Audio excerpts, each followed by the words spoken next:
Hi, everybody.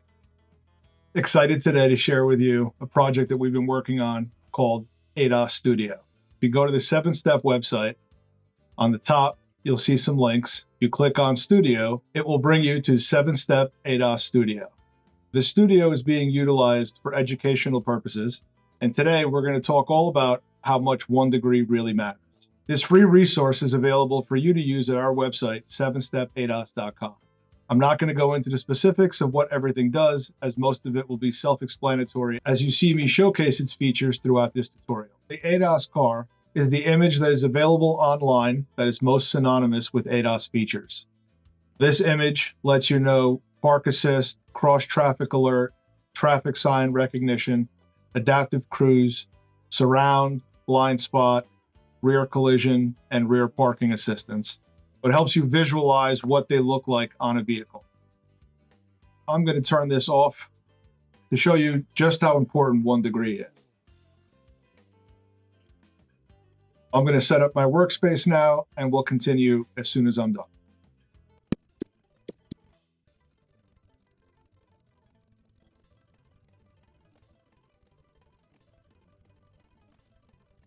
Every vehicle with a radar sensor, when they leave the factory, they're all set at what is known as 0. 0 indicates that the radar sensor is pointing directly ahead and that it is attempting to capture any object in front of it at that degree.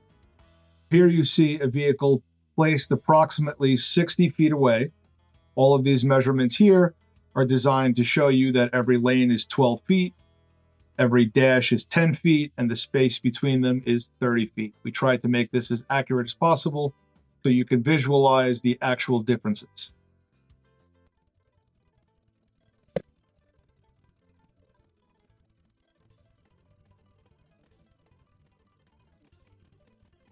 Coming back to our diagram, here you can see the 80-degree cone field coming out of the radar sensor of the green vehicle, and it is being projected in front into the blue vehicle.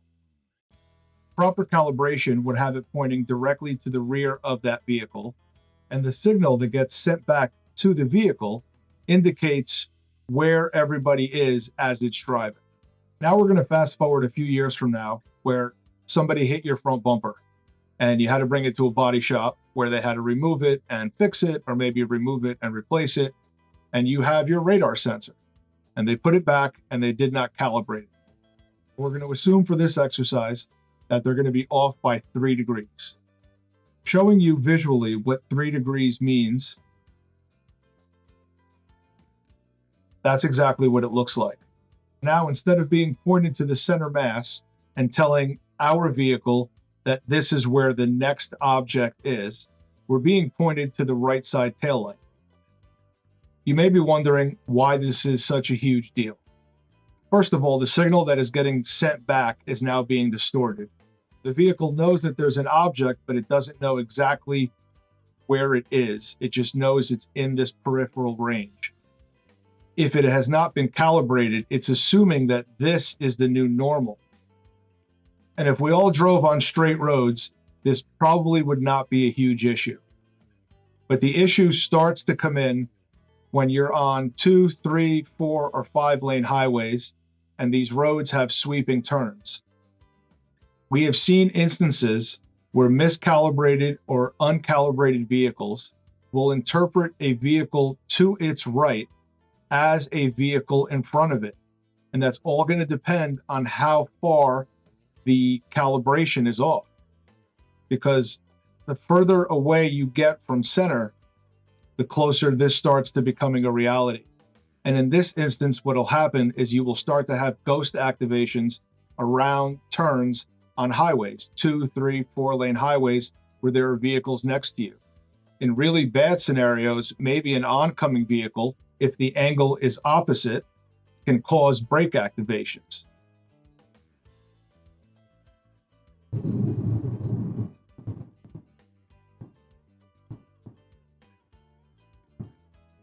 So when I'm referencing big sweeping turns, this is it. This is exactly what I'm talking about.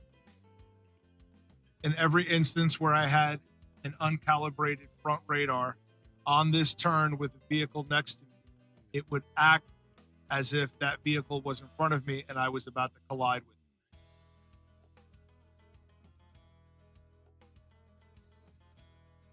This is the visual representation of the dangers of improper calibration or inaccurate calibration, or calibrations that are just not performed at all. The tool that you see here today is available to anybody who wants to use it for educational purposes by going to 7stepadas.com. If you have any feedback, please feel free to share it with us, and look for new tools under the 7-Step ADAS Studio that we'll be releasing later this year. Thank you for watching and have a great day.